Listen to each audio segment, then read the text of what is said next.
And in the Gracie family, we don't have much of a choice of how early we start doing jiu-jitsu. That's me as a baby on my dad's feet right there. And then many moons later, I'm on the bottom right here with one of my sons. Both of us wearing the same kimono. George came from Scotland, does the Gracie name, in 1801, had a whole bunch of kids. Pedro had a whole bunch of kids. Gastão had 8 kids. Uncle Carlos had 21 kids. Each one of these guys had a couple. My dad right here had 9 children. That's me right here, got 10 kids. Need all the help I can get. 100 years ago, Mitsui Maeda came from Japan to Brazil as an aide to the Japanese immigration colony. My grandfather was a very influential man at the time, helped Mr. Maeda get settled in northern Brazil. And to show gratitude to my grandfather, Mr. Maeda offered to teach jiu-jitsu to my Uncle Carlos, who at the time was 13 years old. Uncle Carlos trained with him for about 4 or 5 years. And then, when the family moved from northern Brazil, by the Amazon where they live in the state of Pará, and they moved down south to Rio, Uncle Carlos, by then 17, 18 years old, started teaching jiu-jitsu. So that's how the family got involved in jiu-jitsu. Okay? So Uncle Carlos started teaching jiu-jitsu and of course shared with his brothers. My dad was physically a very frail child. He ran up a flight of stairs and had fainting spells. Nobody knew exactly why. So the doctors recommended he be kept away from any kind of physical activity. So the old man used to sit and watch his brothers train. Until one day, when he was 16 years old, a student showed up for a class. And my uncles are not around to teach the class. So my father said, hey, I'll teach you the class, sir. Okay, kid, let's go play. Step in the mat. So my father stepped in the mat, taught the guy a class. By the time Uncle Carlos shows up, I'm sorry I'm late, let's have the class now. The guy said, no, I had a class with Eddie, I liked it. I want to be his student from now on. So my dad was promoted to be a teacher by his student. What the old man soon realized is the techniques he had memorized by watching his brothers practice require a certain amount of physical ability and strength and speed, which he did not have. So my father started fine-tuning the techniques from the Japanese jiu-jitsu that everybody was practicing, giving more emphasis to natural body movements, better timing, better leverage, and so forth, thus giving birth to what's known today as gracie jiu-jitsu or Brazilian jiu-jitsu. In order to test his improvements, he's got to go out and show it. So we start challenging everybody. And he had the foresight of saving the newspaper clippings that tell the history of the evolution of jiu-jitsu and of course the Gracie family back in Brazil. That's the old man on the bottom placed a choke on someone's neck in 1934 or whatever, 32, and a few seconds later the guy is sleeping as a result of the chokehold. Vladex Zbyszko, former world champion of wrestling, is Hélio Gracie's opponent tomorrow night. And then Fred Ebert, the challenger of wrestling, or Hélio Gracie, the jiu-jitsu kid, who's going to win? Dudu, the last Saturday, lost to Hélio Gracie, has broken ribs. Anti-sportive and savage talk about the violence of the fight. I couldn't take any more, said Dudu after the fight. I think he resisted too much, said Hélio Gracie. With both hands tied up, Hélio Gracie will fight anyone, offering 10,000 cruzeiros to whoever submits with no hands. No one showed up to fight Hélio Gracie with both hands tied up. This guy is saying the fights were fixed. It's inconceivable that someone at 140 pounds could defeat someone who's 240 pounds. And the only reason the Gracie are doing so well is because the fights were prearranged or fixed. Which is not true, of course, but the guy started badmouthing the family back in the 30s, 1935. So my dad and his brothers were trying to build a reputation of serious fighters. Said, hey, the guy's saying a whole bunch of Mickey Mouse business, not true, let's take care of business. So they decided he actually had his butt kicked. So they caught up with him at the place where they taught wrestling and gymnastics.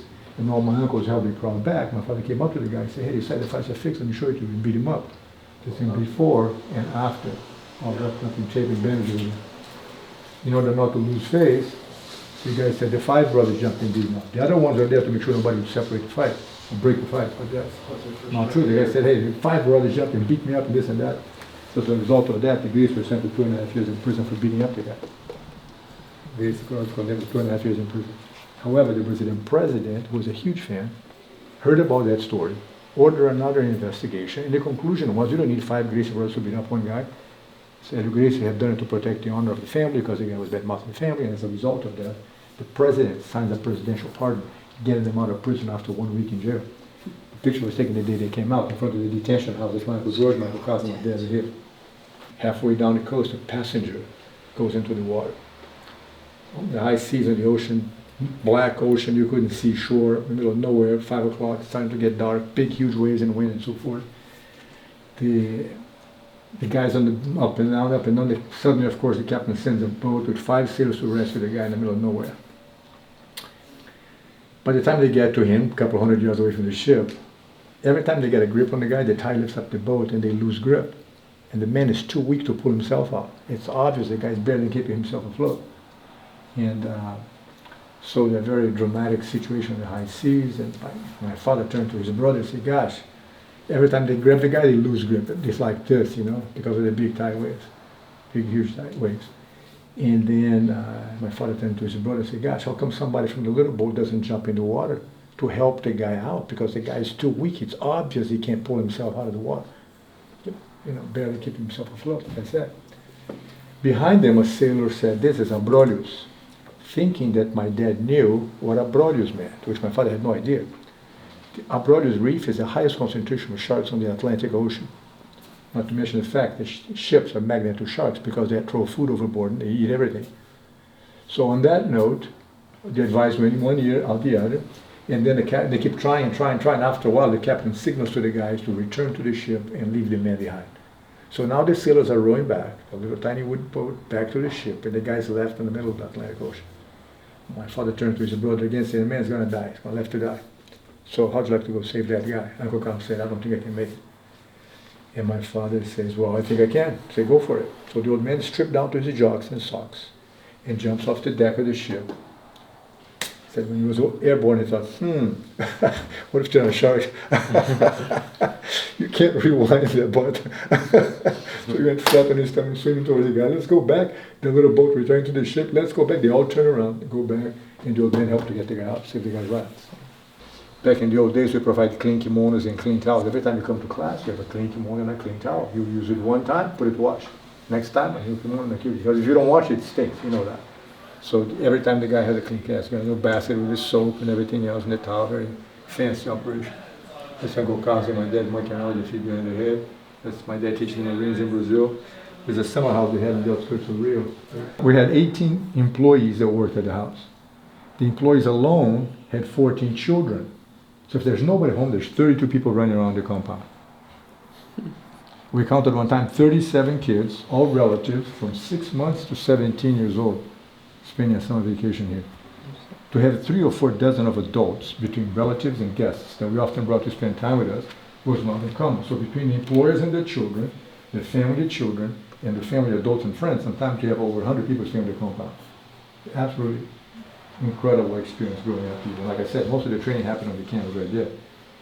And then eventually, from here, evolved the octagon, how it came about. I didn't want a corner, like a boxing ring where the guy gets stuck in a corner. It had to be something open so the guy can move around, the whole thing. And so they give every fighter of every style the opportunity to do whatever they want.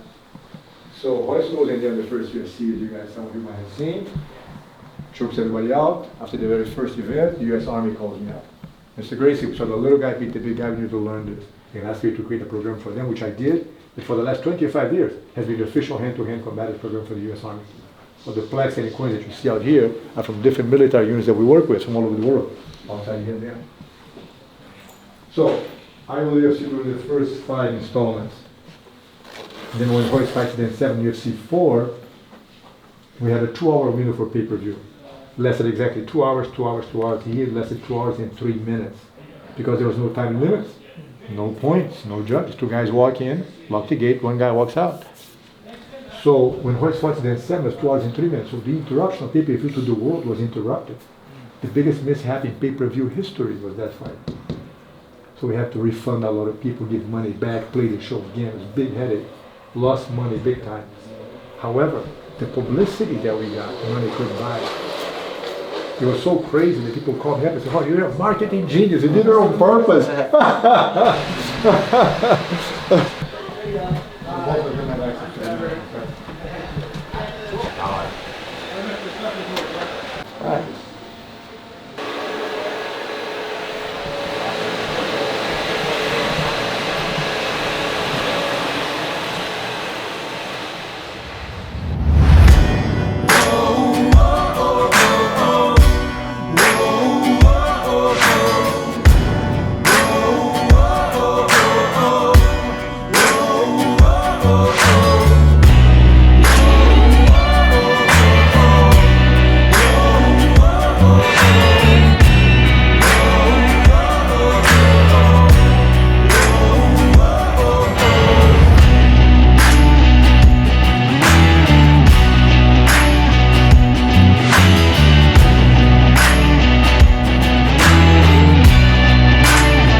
Thank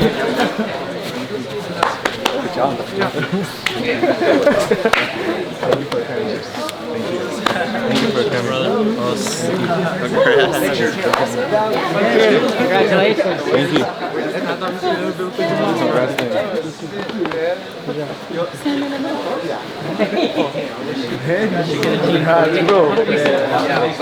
Thank you. Thank you for coming.